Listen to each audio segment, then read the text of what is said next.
In 2005, the city of San Diego was in financial trouble. It was facing a pension crisis. Federal investigations were underway. Wall Street suspended the city's credit rating, and there was talk of bankruptcy. Today, it's a much different story. Joining me is San Diego Councilman Todd Gloria, chair of the city's council's budget committee. And Todd, the city auditor looked at San Diego's financial health and compared it to similar cities of the same size. Specifically, what did the audit show? Well, the audit showed that when you measure us up against 10 different sort of metrics, that we are doing very well. And not only have we done better over the last 10 years in terms of instituting reforms and getting our financial house in order, but that compared to other big cities or similarly sized cities across the country, we're actually doing better than them. And I think that's a good news story that we definitely want to share with your viewers, and definitely also helps to sort of set the conversation we need to have as a community when we're not talking about being in financial crisis, but how do we sustain and preserve this financial discipline that we've created over the last decade. What do you think led to this turnaround? Well, we hit rock bottom. As you mentioned, a pension crisis, our finances were suspended by Wall Street. We had a host of really horrible things that happened to us, and I think the city council, our city employees, and others really came together to turn that around. And now we've done that as independently verified by our auditor, that's something that should be lauded. I really want to thank our city employees for sacrificing with us. I want to thank the public for being patient as we sort of righted this ship. When I got elected to office in 2008, we cut $200 million out of the budget at that point in time. We now are dealing with surpluses, and that gives you a sense of just how far we've come as a city. The city still, as well as we're doing, still faces some challenges. Yes. Earlier this week, Councilwoman Marty Emerald told us about the need to build more fire stations.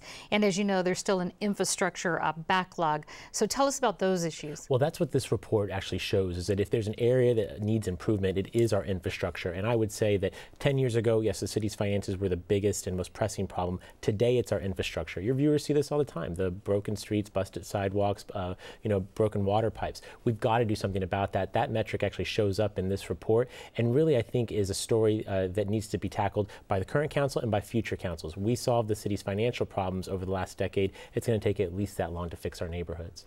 And so speaking of infrastructure then, what can you tell us about how it's being addressed specifically to people who say, listen, I've been waiting for this street to be fixed and it's not being fixed. How come? Well, some of it's resource related, and I think that the mayor's call for 1,000 miles of roads over the next 5 years it sounds good, but the reality is that's basically status quo. And then on an individual level, you'll see communities that say this street needs to be repaved. But one of the policies that led to this better financial outlook for us is that we're not paving up streets just to tear them up right away. We have a better accounting of when we're going to improve a street, and if we know that it's on the schedule in 5 years or less, we're not going to repair that street. We're going to leave it be so that we don't tear it up twice. So that's so 5 years or less to fix something else and not having to repeat it. Right. If we're going to dig up your water sewer pipes and we know that, why pave the street and waste your money? Let's use our money smarter. And again, I think that's what leads to the auditor saying, God, the financial practices of the city are much better than they were. Is there still the sales tax increase on the table?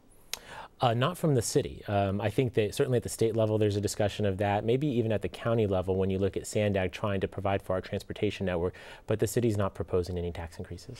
Now, so the economy is rebounding and doing well. Is the city in a good position to respond to another downturn? Well, that's my concern. I'm on the back end of my time. I have a little more than a year left on the city council, and I think that as we make decisions going forward, it is so critical that we maintain the good fiscal practices that got us to this glowing report. And of course, that can be blown away by either poor decisions, giveaways to companies or special interests, or through a financial downturn. And while we're doing pretty good right now, the economy is certainly in a better place than it was in 2008.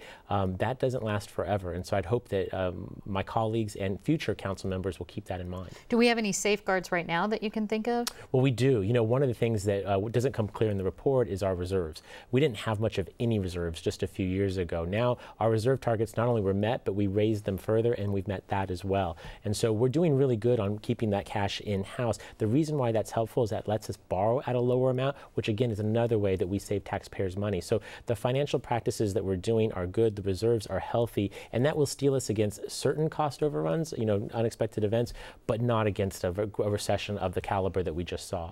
All right, San Diego City Councilman Todd Gloria, thanks so much for the update. Thank you, Peggy.